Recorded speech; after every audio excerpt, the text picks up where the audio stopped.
Hi friends, இப்போ நம்ம மசாலா இட்லி தான் ரெடி பண்ண போகிறோம். வாங்க எப்படி பண்ணலாம் பார்க்கலாம். அதுக்கு முன்னாடி நீங்கள் நம்ம சேனலை சப்ஸ்கிரைப் பண்ணிவிட்டு வந்துடுங்க. இப்போ நம்ம தால்சம் ரெடி பண்ண போகிறோம். வெங்காயம் போட்டுக்கோங்க, நல்லா வதக்கி விட்டுக்கோங்க. தேவையான உப்பு போட்டு இப்போ கரம் மசாலா பொடி, சிக்கன் பொடி, மஞ்சள் பொடி போட்டு நல்லா வதக்கி விட்டுக்கோங்க.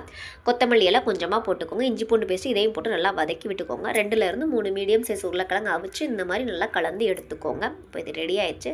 கிளாஸில் எண்ணெய் ஊற்றி கைட்டோ அல்லது கரண்டிட்டோ தடவி விட்டுக்கோங்க. பாதியளவு மாவு ஊற்றிக்கோங்க. இந்த உருளைக்கிழங்கை இதுக்குள்ளே வச்சுக்கோங்க.